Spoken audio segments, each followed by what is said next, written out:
Let's imagine for a moment we had the option to redesign human civilization from the ground up. What if, hypothetically speaking, we discovered an exact replica of the planet Earth, and the only difference between this new planet and our current one is that human evolution had not occurred. It was an open palette. No countries, no cities, no pollution, no Republicans, just a pristine, open environment. So, what would we do?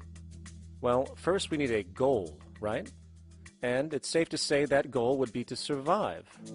And not to just survive, but to do so in an optimized, healthy, prosperous way. Most people indeed desire to live, and they would prefer to do so without suffering. Therefore, the basis of this civilization needs to be as supportive and hence sustainable for human life as possible, taking into account the material needs of all the world's people while trying to remove anything that could hurt us in the long run. That goal of, say, maximum sustainability understood, the next question regards our method. What kind of approach do we take? Well, let's see. Last I checked, politics was the method of social operation on Earth. So what do the doctrines of the Republicans, liberals, conservatives, or socialists have to say about societal design? Not a damn thing. Okay, then what about religion? Surely the great creator had to have left some blueprint somewhere. No, nothing I can find. Okay then, so what's left? It appears something called science. Science is unique in that its methods demand not only that the ideas proposed be tested and replicated, but everything science comes up with is also inherently falsifiable. In other words, unlike religion and politics, science has no ego, and everything it suggests accepts the possibility of being proven wrong eventually. It holds on to nothing and evolves constantly. Well, that sounds natural enough to me. So then, based on the current state of scientific knowledge in the early 21st century, along with our goal of maximum sustainability for the human population, how do we begin the actual process of construction? Well, the first question to ask, what do we need to survive? The answer, of course, are planetary resources. Whether it is the water we drink, the energy we use, the raw materials we utilize to create tools and shelter, the planet hosts an inventory of resources, many of which are demanded for our survival. So, given that reality, it then becomes critical to figure out what we have and where it is. This means we need to conduct a survey. We simply locate and identify every physical resource on the planet we can, along with the amount available at each location, from the deposits of copper, to the most potent locations for wind farms to produce energy, to the natural freshwater springs, to an assessment of the amount of fish in the ocean, to the most prime arable land for food cultivation, etc. But since we humans are going to be consuming these resources over time, we then realize that not only do we need to locate and identify, we also need to track. We need to make sure we don't run out of any of this stuff. That would be bad. And this means not only tracking our rates of use, but the rates of earthly regeneration as well, such as how long it takes for, say, a tree to grow or a spring to replenish. This is called dynamic equilibrium.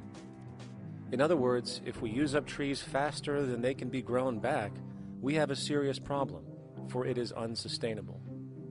So then, how do we track this inventory, especially when we recognize that all of this stuff is scattered everywhere? We have large mineral mines in what we call Africa, energy concentrations in the Middle East, huge tidal power possibilities on the Atlantic coast of North America, the largest supply of freshwater in Brazil, etc. Well, once again, good old science has a suggestion. It's called systems theory.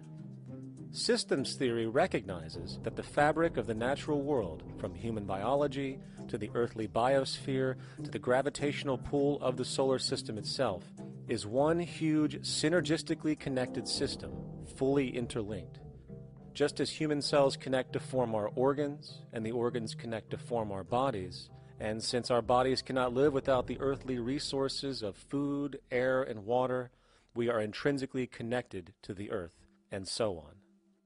So, as nature suggests, we take all of this inventory and tracking data and create a system to manage it.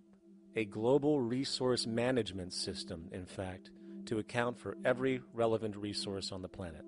There is simply no logical alternative if our goal as a species is survival in the long run. We have to keep track as a whole. That understood, we can now consider production. How do we use all this stuff?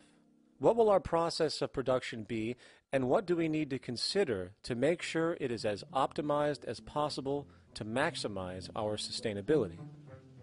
Well, the first thing that jumps right out at us is the fact that we need to constantly try and preserve. The planet's resources are essentially finite, so it is important that we be strategic. Strategic preservation is key. The second thing we recognize is that some resources are really not as good as others in their performance. In fact, some of this stuff, when put into use, has a terrible effect on the environment, which invariably hinders our own health. For example, oil and fossil fuels, no matter how you cut it, release some pretty destructive agents into the environment. Therefore, it is critical we do our best to use such things only when we really have to, if at all. Fortunately for us, we see a ton of solar, wind, tidal, wave, heat differential, and geothermal possibilities for energy production, so we can strategize objectively about what we use and where to avoid what could be called negative retroactions, or anything that results from production or use that damages the environment and hence ourselves.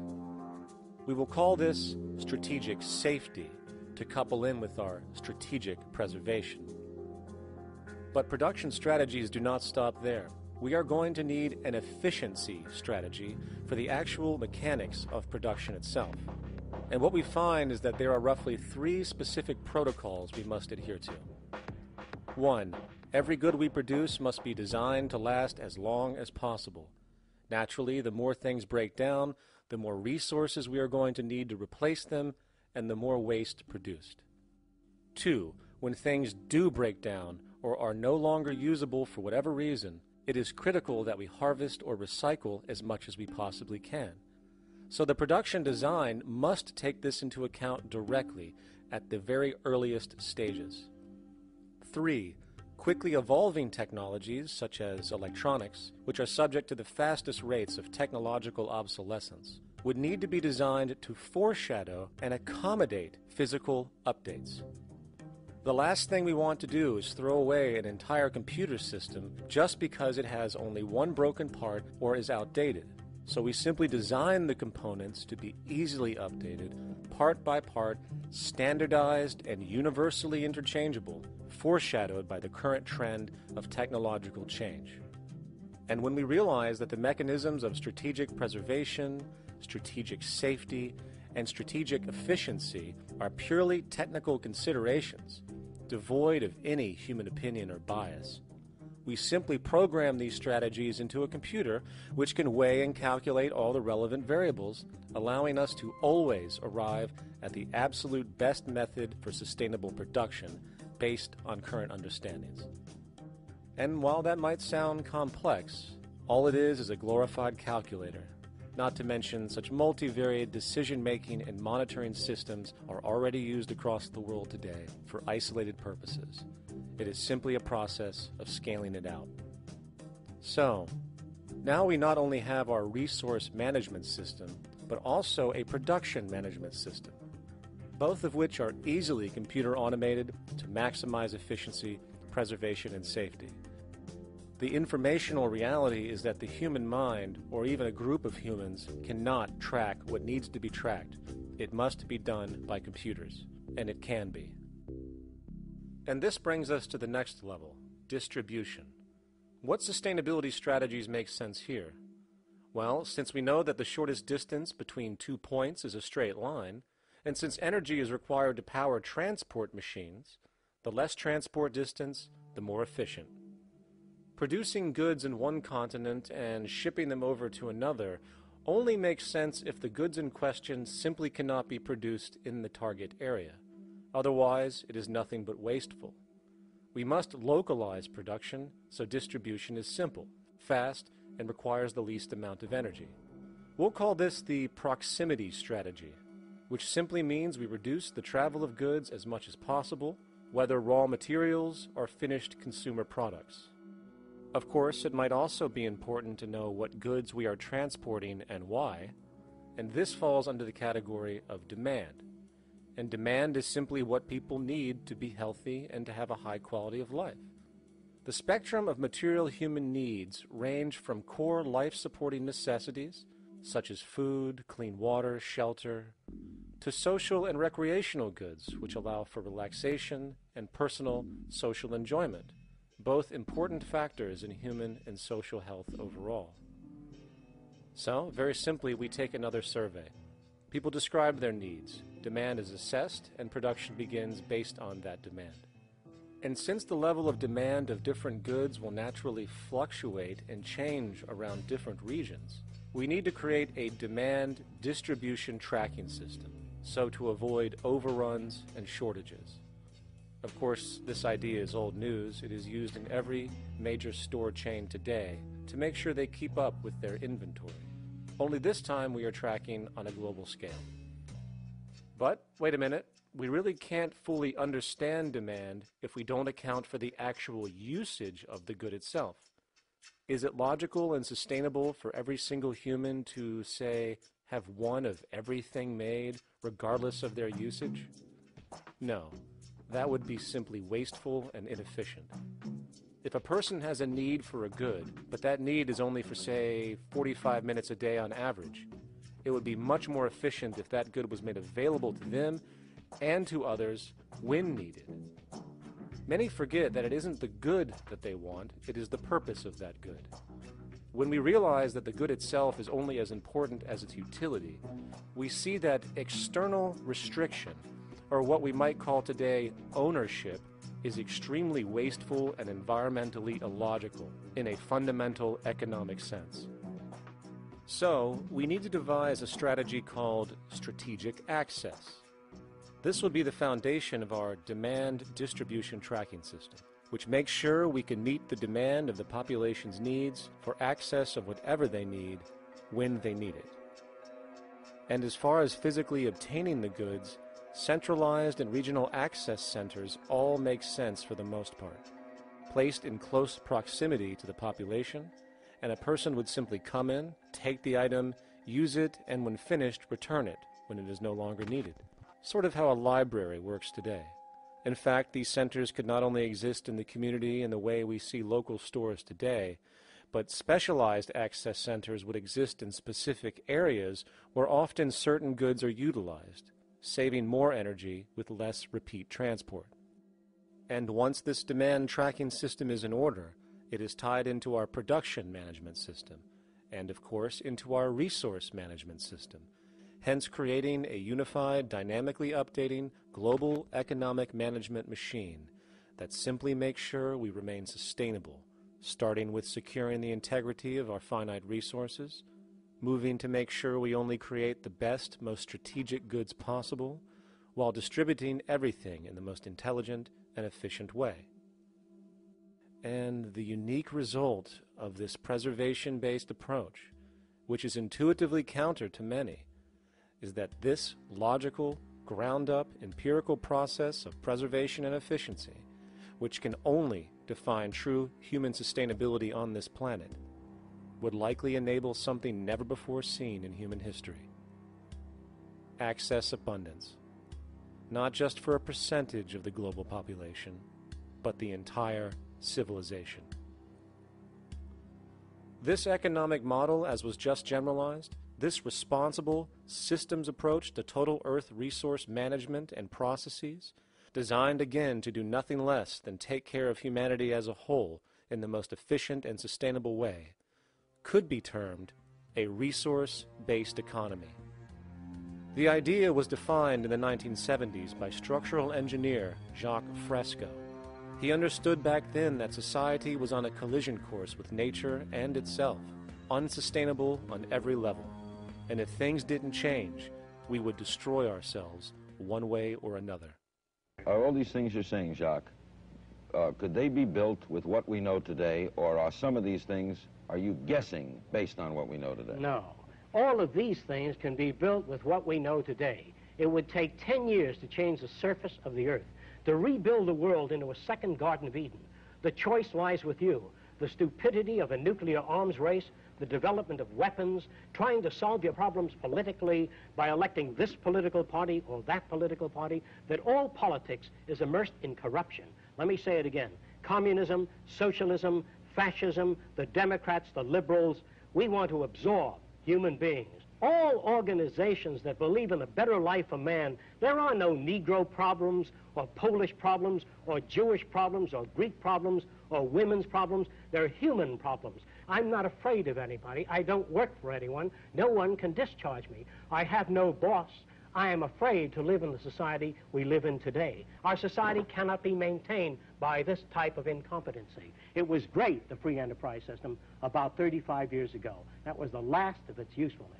Now we've got to change our way of thinking or perish. The horror movies of the future will be our society, the way it didn't work. And politics would be part of a horror movie. Lots of people today use the term cold science because they're analytical. And they don't even know what analytical means. Science means closer approximations of the way the world really works.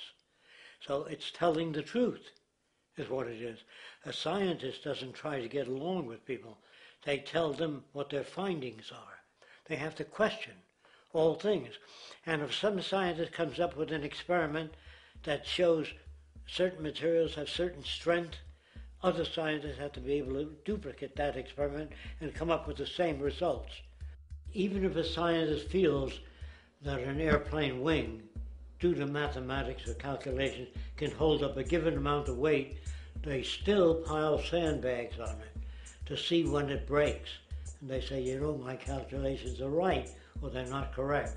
I love that system because it's free of bias and free of thinking that math can solve all the problems. You have to put your math to test also. I think that every system that can be put to test should be put to test, and that all decisions should be based upon research. A resource-based economy is simply the scientific method applied to social concern, an approach utterly absent in the world today. Society is a technical invention, and the most efficient methods of optimized human health, physical production, distribution, city infrastructure, and the like reside in the field of science and technology, not politics or monetary economics. It operates in the same systematic way as, say, an airplane, and there is no Republican or liberal way to build an airplane. Likewise, nature itself is the physical referent we use to prove our science, and it is a set system, emerging only from our increased understanding of it. In fact, it has no regard for what you subjectively think or believe to be true. Rather, it gives you an option. You can learn and fall in line with its natural laws and conduct yourself accordingly, invariably creating good health and sustainability, or you can go against the current to no avail. It doesn't matter how much you believe you can just stand up right now and walk on the wall next to you. The law of gravity will not allow it. If you do not eat, you will die. If you are not touched as an infant, you will die. As harsh as it may sound, nature is a dictatorship, and we can either listen to it and come in harmony with it, or suffer the inevitable adverse consequences. So, a resource-based economy is nothing more than a set of proven, life-supporting understandings where all decisions are based upon optimized human and environmental sustainability. It takes into account the empirical life ground, which every human being shares as a need, regardless, again, of their political or religious philosophy. There is no cultural relativism to this approach. It isn't a matter of opinion. Human needs are human needs, and having access to the necessities of life, such as clean air, nutritious food, and clean water, along with a positively reinforcing, stable, nurturing, and non-violent environment, is demanded for our mental and physical health, our evolutionary fitness, and hence the species' survival itself. A resource-based economy would be based upon available resources. You can't just bring a lot of people to an island or build a city of 50,000 people without having access to the necessities of life.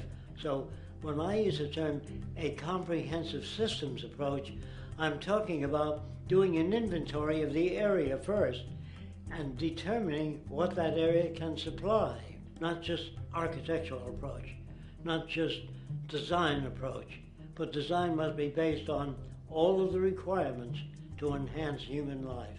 And that's what I mean by an integrated way of thinking. Food, clothing, shelter, warmth, love, all those things are necessary. If you deprive people of any of them, you have a lesser human being, less capable of functioning. As previously outlined, a resource-based economy's ground-up, global, systems approach to extraction, production, and distribution is based upon a set of true economic mechanisms, or strategies, which guarantee efficiency and sustainability in every area of the economy. So, continuing this train of thought regarding logical design, what is next in our equation? Where does all this materialize? Cities. The advent of the city is a defining feature of modern civilization. Its role is to enable efficient access to the necessities of life, along with increased social support and community interaction. So how would we go about designing an ideal city? What shape should we make it? Square? Trapezoid? Well, given we're going to be moving around the thing, we might as well make it as equidistant as possible for ease, hence the circle. What should the city contain? Well, naturally we need a residential area, a goods production area, a power generation area, an agricultural area. But we also need nurturing as human beings, hence culture, nature, recreation, and education. So let's include a nice open park, an entertainment events area for cultural purposes and socializing, and educational and research facilities. And since we're working with a circle, it seems rational to place these functions in belts based on the amount of land required for each goal, along with ease of access. Very good. Now, let's get down to specifics. First, we need to consider the core infrastructure, or intestines, of the city organism. These would be the water, good, waste, and energy transport channels. Just as we have water and sewage systems under our cities today, we would extend this channeling concept to integrate waste recycling and delivery itself. No more mailmen or garbage men. It is built right in. We could even use automated pneumatic tubes and similar technologies. Same goes for transport. It needs to be integrated and strategically designed to reduce or even remove the need for wasteful, independent automobiles. Electric trams, conveyors, transveyors, and maglevs, which can take you virtually anywhere in the city, even up and down, along with connecting you to other cities as well. And of course, in the event an automobile is required, it is automated by satellite for safety and integrity. In fact, this automation technology is in working order right now. Automobile accidents kill about 1.2 million people every single year, injuring about 50 million. This is absurd and doesn't have to occur. Between efficient city design and automated driverless cars, this death toll can be virtually eliminated. Agriculture. Today, through our haphazard, cost-cutting industrial methods, using pesticides, excessive fertilizers, and other means, we have successfully destroyed much of the arable land on this planet, not to mention also extensively poisoning our bodies. In fact, industrial and agricultural chemical toxins now show up in virtually every human being tested, including infants. Fortunately, there is a glaring alternative: the soilless mediums of hydroponics and aeroponics, which also reduce nutrient and water requirements by up to 75% of our current usage.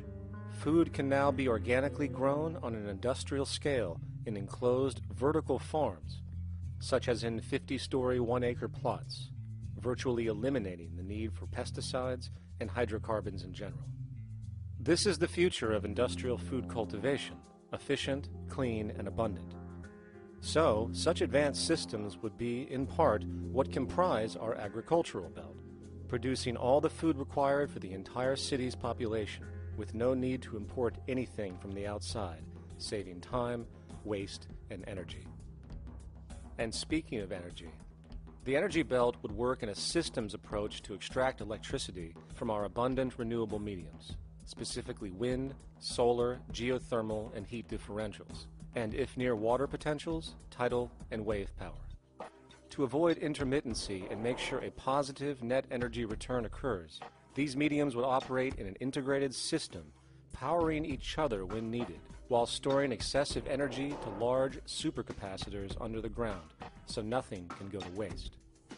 And not only does the city power itself, particular structures will also power independently and generate electricity through photovoltaic paints, structural pressure transducers, the thermocouple effect, and other current but underutilized technologies. But of course, this begs the question, how does this technology and goods in general get created in the first place? This brings us to production. The industrial belt, apart from having hospitals and the like, would be the hub of factory production. Completely localized overall, it would of course obtain raw materials by way of the global resource management system just discussed, with demand being generated by the population of the city itself. As far as the mechanics of production, we need to discuss a new, powerful phenomenon, which was sparked very recently in human history and is on pace to changing everything. It's called mechanization, or the automation of labor. Well, if you look around you, you'll notice that almost everything that we use today is built automatically.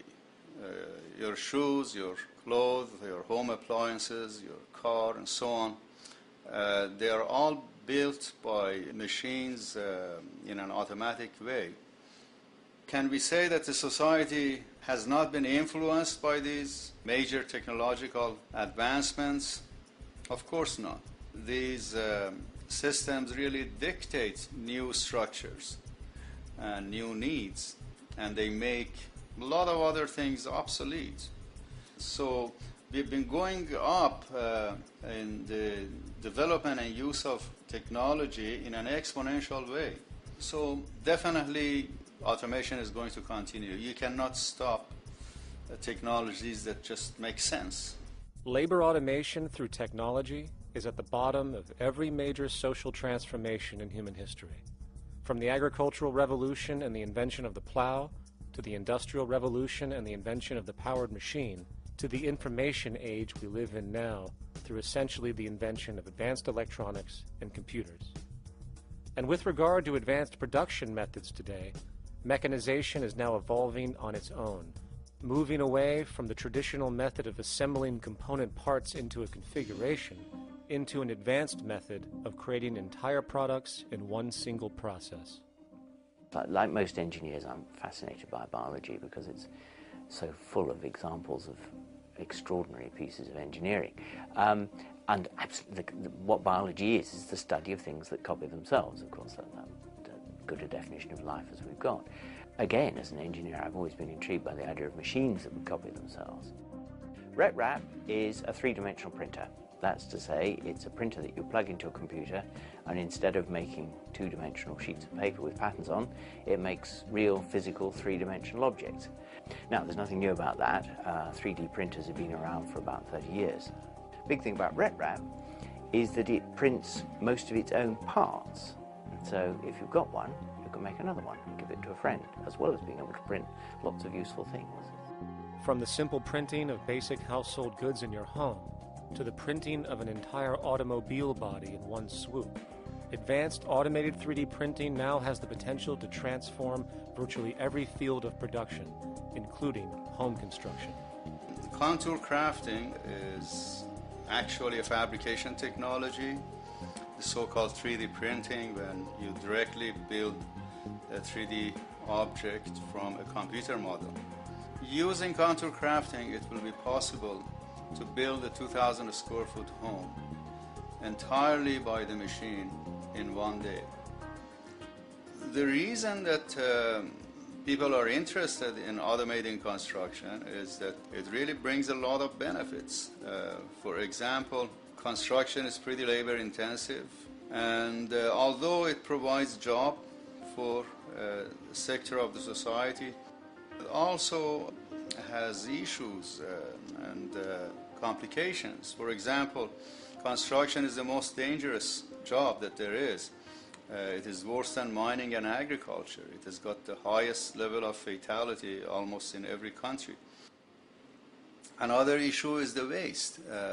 An average home in the United States has 3 to 7 tons of waste. So this is huge if we look at the impact of construction and knowing that about 40% of all materials in the world are used in construction. So big waste of energy and resources and big damage to the environment as well. Making homes using hammers and nails and wood with the state of our technology today is really absurd and will go the way of our labor class in regards to manufacturing in the United States. Recently, there was a study by economist David Autor of MIT that states that our middle class is obsolete and being replaced by automation. Quite simply, mechanization is more productive, efficient, and sustainable than human labor in virtually every sector of the economy today. Machines do not need vacations, breaks, insurance, pensions, and they can work 24 hours a day every day. The output potential and accuracy compared to human labor is unmatched. The bottom line, repetitive human labor is becoming obsolete and impractical across the world, and the unemployment you see around you today is fundamentally the result of this evolution of efficiency in technology. For years, market economists have dismissed this growing pattern, which could be called technological unemployment, because of the fact that new sectors always seem to emerge to reabsorb the displaced workers. Today, the service sector is the only real hub left and currently employs over 80% of the American workforce, with most industrialized countries maintaining a similar proportion. However, this sector is now being challenged increasingly by automated kiosks, automated restaurants, and even automated stores. Economists today are finally acknowledging what they have been denying for years. Not only is technological unemployment exasperating the current labor crisis we see across the world due to the global economic downturn, but the more the recession deepens, the faster the industries are mechanizing. The catch, which is not realized, is that the faster they mechanize to save money, the more they displace people, the more they reduce public purchasing power. This means that while the corporation can produce everything more cheaply, fewer and fewer people will actually have money to buy anything, regardless of how cheap they become. The bottom line is that the labor for income game is slowly coming to an end. In fact, if you take a moment to reflect on the jobs which are in existence today, which automation could take over right now if applied, 75% of the global workforce could be replaced by mechanization tomorrow. And this is why, in a resource-based economy, there is no monetary market system, no money at all, for there is no need. A resource-based economy recognizes the efficiency of mechanization and accepts it for what it offers. It doesn't fight it like we do today. Why? Because it is irresponsible not to, given any interest in efficiency and sustainability. And this brings us back to our city system. In the center is the central dome, which not only houses the educational facilities and transportation hub, it also hosts the mainframe that runs the city's technical operations. The city is, in fact, one big automated machine. It has sensors in all technical belts to track the progress of agriculture, energy gathering, production, distribution, and the like. Now, would people be needed to oversee these operations in the event of a malfunction or the like? Most probably yes, but that number would decrease over time as improvements continue. However, as of today, maybe 3% of the city population would be needed for this job when you break it down. And I can assure you that in an economic system which is actually designed to take care of you and secure your well-being, without you having to submit to a private dictatorship on a daily basis, usually to a job that is either technically unnecessary or socially pointless, while often struggling with debt that doesn't exist just to make ends meet, I guarantee you people will volunteer their time left and right to maintain and improve a system that actually takes care of them. And coupled with this issue of incentive comes the common assumption that if there isn't some external pressure for one to work for a living, people will just sit around, do nothing, and turn into fat, lazy blobs. This is nonsense. The labor system we have today is in fact the generator of laziness, not a resolver of it. If you think back to when you were a child, full of life, interested in new things to understand, likely creating and exploring, but as time went on, the system pushed you into the focus of figuring out how to make money. And from early education to study at a university, you are narrowed, only to emerge as a creature which serves as a cog in a wheel in a model that sends all the fruits to the upper 1%. Scientific studies have now shown that people are, in fact, not motivated by monetary reward when it comes to ingenuity and creation. The creation itself is the reward. Money, in fact, appears only to serve as an incentive for repetitive, mundane actions, a role we have just now shown can be replaced by machine. So when it comes to innovation, the actual use of the human mind, the monetary incentive has proven to be a hindrance, interfering and detracting from creative thought. And this might explain why Nikola Tesla, the Wright brothers, and other inventors who contributed massively to our current world never showed a monetary incentive to do so. Money is, in fact, a false incentive and causes 100 times more distortion than it does contribution. Good morning, class. Please settle down. The first thing I would like to do is go around the room and ask what everyone would like to be when they grow up. Who'd like to go first? Okay, how about you, Sarah? When I grow up, I want to work at McDonald's like my mom. Oh, family tradition, eh? How about you, Linda? When I grow up, I'm going to be a prostitute on the streets of New York City. Oh, glamour girl, huh? Very ambitious. How about you, Tommy? When I grow up, I'm going to be a rich, elitist businessman who works on Wall Street and profits off of the collapse of foreign economies. Enterprising. And great to see some multicultural interest. As stated before, a resource-based economy applies the scientific method to social concern, and this isn't limited to simply technical efficiency. It also has the consideration of human and social well-being directly and what comprises it. What good is a social system if, in the end, it doesn't produce happiness and peaceful coexistence? So it is important to point out that with the removal of the money system and the necessities of life provided, we would see a global reduction in crime by about 95% almost immediately, for there is nothing to steal, embezzle, scam, or the like. 95% of all people in prisons today are there due to some monetary-related crime or drug abuse, and drug abuse is a disorder, not a crime. So what about the other 5%, the truly violent, often seeming to some as being violent for the sake of being violent? Are they just evil people? The reason that I frankly think it's a waste of time to engage in moral value judgments about people's violence is because it doesn't advance by one iota our understanding of either the causes or the prevention of the violent behavior. People sometimes ask if I believe in forgiving criminals. My answer to that is, no, I don't believe in forgiveness any more than I believe in condemnation. It's only if we as a society can take the same attitude of treating violence as a problem in public health and preventive medicine rather than as a moral evil. It's only when we make that change in our own attitudes and assumptions and values that we will actually succeed in reducing the level of violence rather than stimulating it, which is what we do now. The more justice you seek, the more hurt you become, because there's no such thing as justice. There is whatever there is out there. That's it.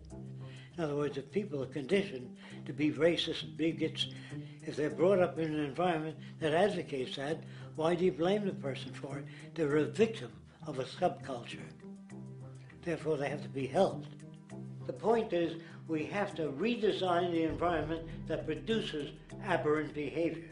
That's the problem, not putting a person in jail. That's why judges, lawyers, freedom of choice, such concepts are dangerous, because it gives you misinformation that the person is bad or that person is a serial killer. Serial killers are made just like soldiers become serial killers with a machine gun. They become killing machines, but nobody looks at them as murderers or assassins because that's natural. So we blame people. We say, well, this guy was a Nazi, he tortured Jews. No, he was brought up to torture Jews. Once you accept the fact that people have individual choices and they're free to make those choices, free to make choices means without being influenced. And I can't understand that at all. All of us are influenced in all our choices by the culture we live in, by our parents, and by the values that dominate. So we're influenced. So there can't be free choices. What's the greatest country in the world? The true answer, I haven't been all over the world, and I don't know enough about different cultures to answer that question. I don't know anybody that speaks that way.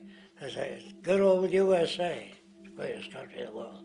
There's no survey. Have you been to India? No. Have you been to England? No. Have you been to France? No. What do you make your assumptions on? They can't answer. They get mad at you. They say, well, God damn it, who the hell are you to tell me what to think? You know, don't forget, you're dealing with aberrated people. They're not responsible for their answers. They're victims of culture. That means they've been influenced by their culture.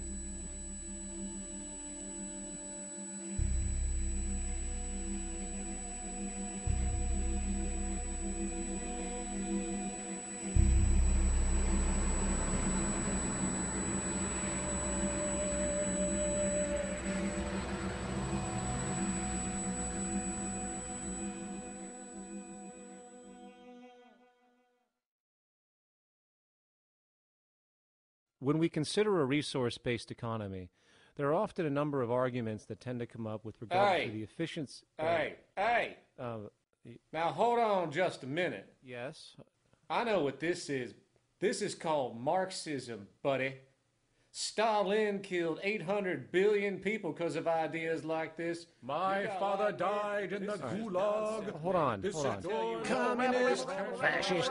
You don't like America, you should just leave. All right, everybody just calm down. Death to the New World Order. Death to the New World Order. And as the irrationality of the audience grew, shocked and confused, suddenly the narrator suffered a fatal heart attack. And the seemingly communist propaganda film was no more.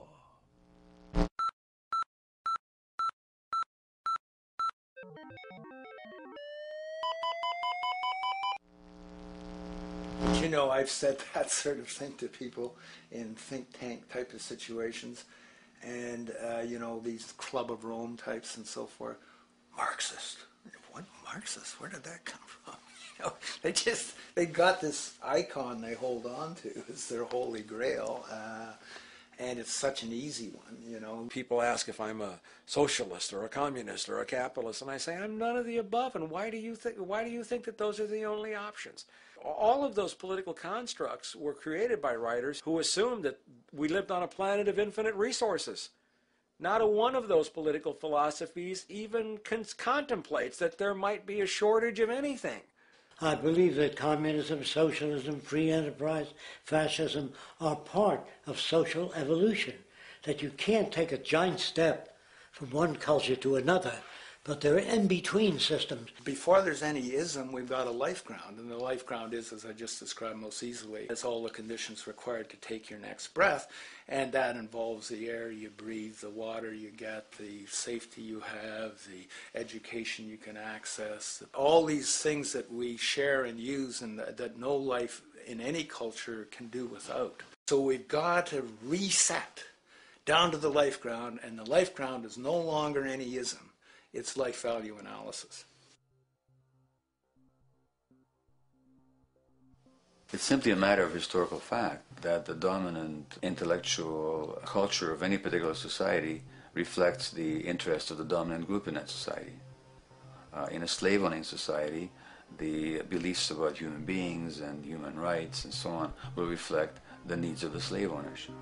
In a society which again is based on the power of certain people to control and profit from the lives and work of millions of others, the dominant intellectual culture will reflect the needs of the dominant group.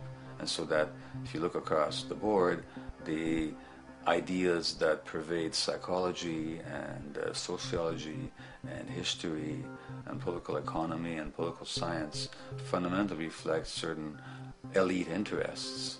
And the academics who question that too much tend to get shunted to the side or to be seen as sort of radicals. The dominant values of a culture tend to support and perpetuate what is rewarded by that culture.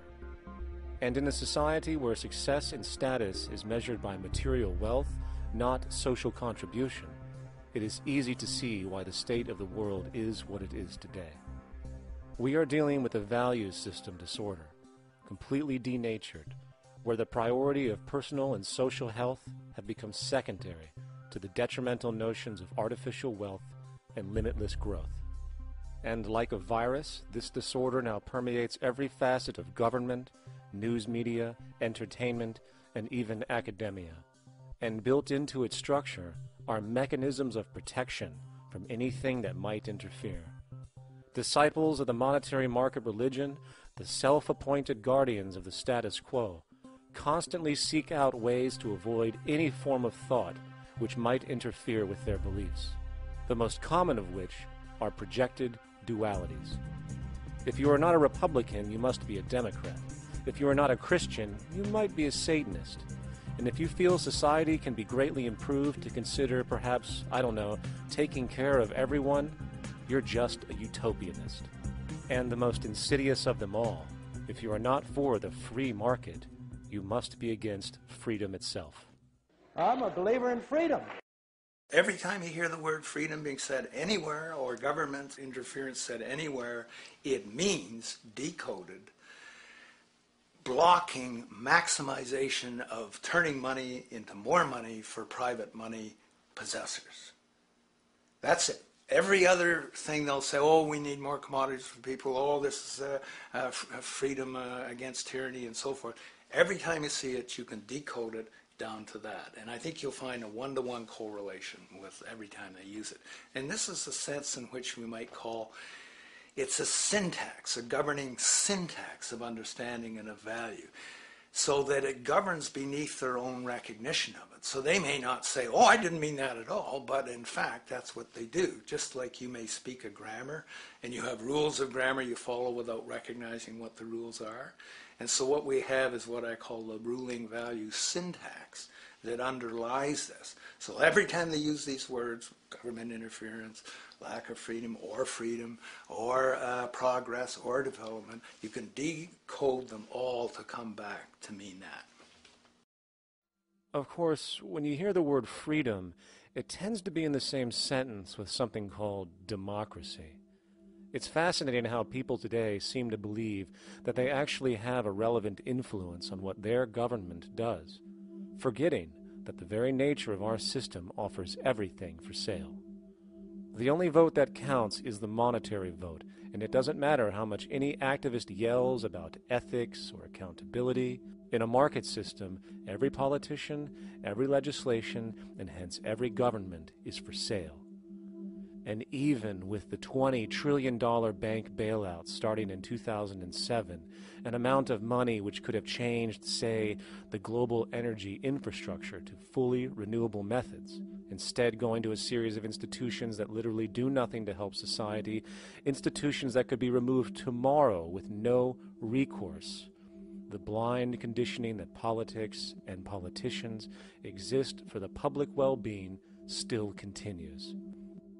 The fact is, politics is a business, no different than any other in a market system, and they care about their self-interest before anything else.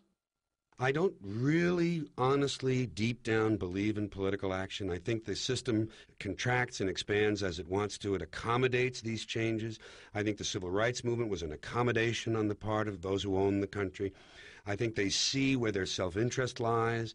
They see a certain amount of freedom seems good, an illusion of liberty. Give these people a voting day every year so that they'll have the illusion of meaningless choice.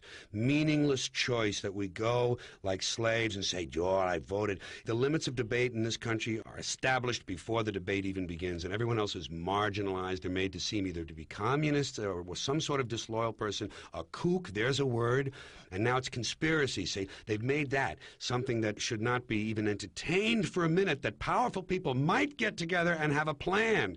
Doesn't happen. You're a kook. You're a conspiracy buff. And of all the mechanisms of defense of this system, there are two that repeatedly come up.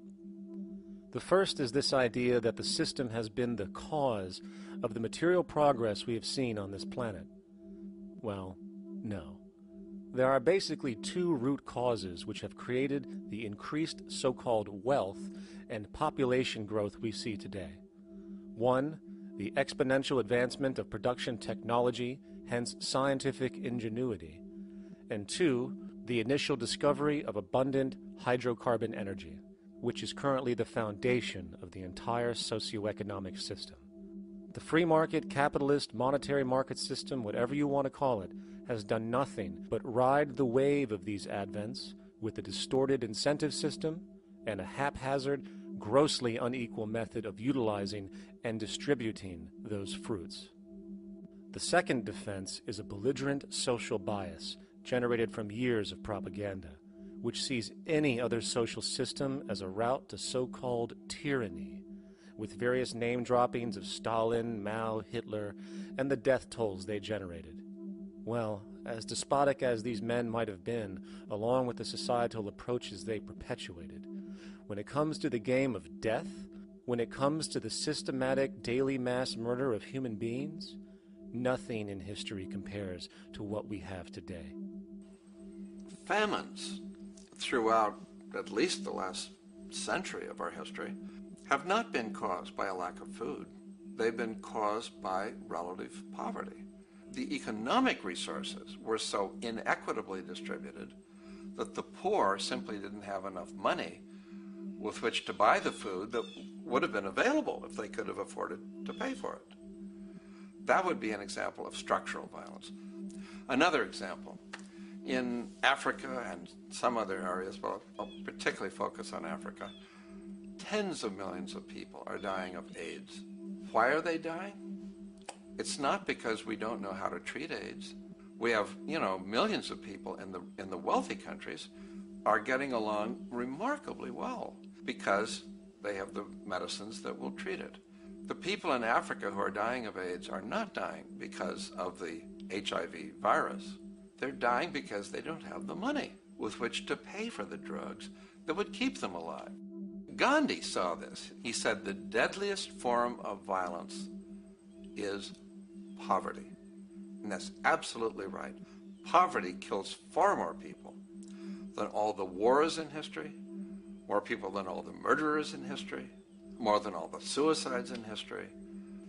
Not only does structural violence kill more people than all the behavioral violence put together, structural violence is also the main cause of behavioral violence.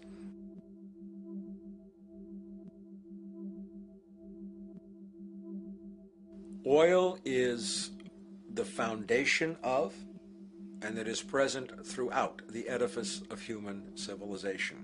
There are 10 calories of hydrocarbon energy, oil and natural gas, in every calorie of food you and I eat in the industrialized world. Fertilizers are made from natural gas. Pesticides are made from oil. You drive oil-powered machines to plant, plow, irrigate, harvest, transport, package. You wrap the food in plastic, that's oil. All plastic is oil. There are 7 gallons of oil in every tire. Oil is everywhere. It's ubiquitous. And it's only because of oil that there are 7 billion people, or almost 7 billion people on this planet right now. The arrival of this cheap, easy energy, which is equivalent, by the way, to billions of slaves working around the clock, changed the world in such a radical way over the last century. And the population has gone up 10 times. But by 2050, oil supply is able to support less than half the present world's population in their present way of life. So the scale of adjustment to live differently is just enormous. The world is now using 6 barrels of oil for every barrel it finds. 5 years ago, it was using 4 barrels of oil for every barrel it finds. A year from now, it's going to be using 8 barrels of oil for every barrel it finds. What's disturbing to me is the lack of any real effort from governments worldwide or industry leaders worldwide to do something different. I mean, we have these sort of attempts to build more wind power and to maybe do something with tide. We've got attempts to make our cars a little bit more efficient. But there's nothing which really looks like a revolution coming along. These are all pretty minor. And that, I think, is pretty frightening. And the governments who are driven by these economists who don't really appreciate what we're talking about are trying to stimulate consumerism to restore past prosperity in the hope that they can restore the past. They're printing yet more money lacking any collateral at all. So if the economy improves and recovers and growth, famous growth comes back, it'll only be short-lived because within a short period of time, counted in months rather than years, it'll hit the supply barrier again. There'll be another price shock and a deeper recession. So I think we go into a series of vicious circles. So you have the economic growth going up, price spike, everything shuts down, that's where we are now. Then it starts to come up again. But what we have now is this area where there's no more ability to produce cheap energy. We're at the peak. We're on the downslope of oil production. No way you're going to get any more out of the ground any faster, which means that things shut down, the price of oil drops, which it did in early 2009, but then as you have an ersatz so-called recovery, the price of oil starts to come back. It's recently been hovering around $80 a barrel, and what we see is at $80 a barrel now, with the economic and financial collapse, people are having a hard time affording that. World oil production right now is about 86 million barrels a day. Over 10 years, you're looking at roughly 40 million barrels a day having to be replaced. There's nothing around which can come even within 1% of meeting that sort of demand. If we don't do something pretty quickly, there's going to be a huge energy deficiency. I think the big mistake is in not recognizing a decade or so ago that a concerted effort needed to be made to develop these sustainable forms of energy. I think that's something our grandchildren will look back on with total disbelief. You people knew that you were dealing with a finite commodity. How could you possibly have built your economy around something which was going to disappear? For the first time in human history, the species is now faced with the depletion of a core resource central to our current system of survival. And the punchline of the whole thing is that even with oil becoming more and more scarce, the economic system will still blindly push its cancerous growth model, so people can go out and buy more oil-powered cars to generate GDP and jobs, exasperating the decline. Are there solutions to replace the edifice of the hydrocarbon economy? Of course. But the path needed to accomplish these changes will not manifest through the market system protocols required, since new solutions can only be implemented through the profit mechanism. People are not investing in renewable energies because there is no money in it in both the long and short term, and the commitment needed to make it happen can only occur at a severe financial loss. Hence, there is no monetary incentive, and in this system, if there's no monetary incentive, things do not happen. And on top of it all, peak oil is just one of many surfacing consequences of the environmental social train wreck gaining speed today. Other declines include freshwater, the very fabric of our existence, which is currently showing shortages for 2.8 billion people, and those shortages are on pace to reach 4 billion by 2030. Food production, the destruction of arable cropland, from which 99.7% of all human food comes from today, is occurring up to 40 times faster than it is being replenished. And over the last 40 years, 30% of the arable land has become unproductive. Not to mention that hydrocarbons are the backbone of agriculture today, and as it declines, so will the food supply. As far as resources in general, at our current patterns of consumption, by 2030 we will need 2 planets to continue our rates. not to mention the continual destruction of life-supporting biodiversity, causing extinction spasms and environmental destabilization across the globe. And with all of these declines, we have the near exponential population growth, where by 2030 there might be over 8 billion people on this planet. Energy production alone would need to increase 44% by 2030 to meet such demand. And again, since money is the only initiator of action, are we to expect that any country on the planet is going to be able to afford the massive changes needed to revolutionize agriculture, water processing, energy production, and the like, when the global debt pyramid scheme is slowly shutting the entire world down? Not to mention the fact that the unemployment you currently see is going to become normality due to the nature of technological unemployment. The jobs are not coming back. And finally, a broad social perspective.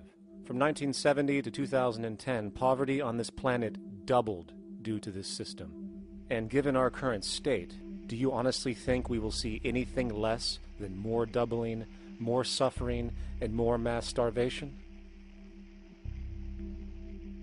There is not going to be any recovery. This is not some long depression that we're someday going to pull out of. I think the next phase we're going to see after the next round of economic collapse is massive civil unrest, when employment checks stop being paid because the states have no money left. And when things get so bad that people lose confidence in their elected leaders, they will demand change if we don't kill each other in the process or destroy the environment. I'm just afraid that we might get to the point of no return. And that bothers me no end. We do all we can to avoid that condition. It's clear that we're on the verge of a great transition in human life. That what we face now is this fundamental change of the life we've known over the last century. There has to be a link between the economy and the resources of this planet, the resources being, of course, all animal and plant life, the health of the oceans and everything else. This is a monetary paradigm that will not let go until it's killed the last human being. The in-group will do all it can to stay in power. And that's what you got to keep in mind. They'll use the Army and Navy and lies or whatever they have to use to keep in power. They're not about to give it up because they don't know of any other system that will perpetuate their kind.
a straight and stronger course to the corner of your life. Just remember that the goal is for us all to capture all we want.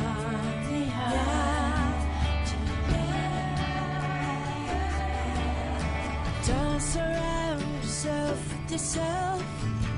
Move on back to the squares. Send an instant karma to me, and I shall live with love and care for yourself. 'Cause it's time and time with your time, and this news is captured for the Queen to use.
Satisfied, I'm on my way.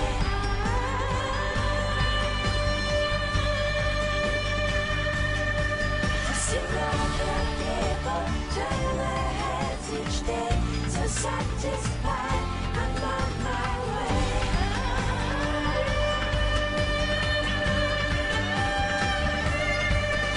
See other people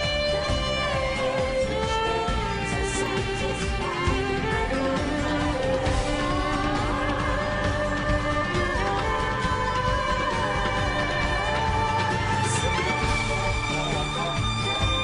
heads each day. So satisfied.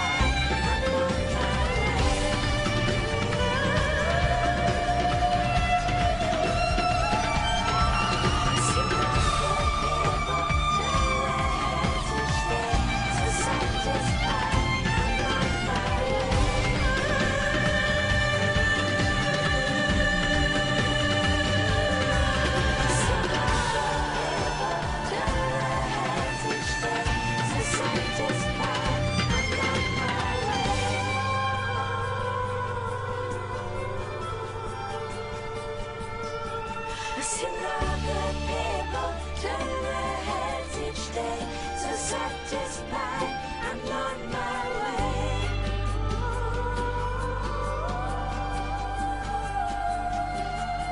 I see no good people turn their heads each day.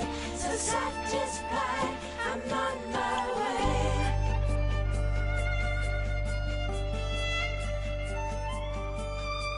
I see no good people turn their heads each day. So satisfied, I'm on my way.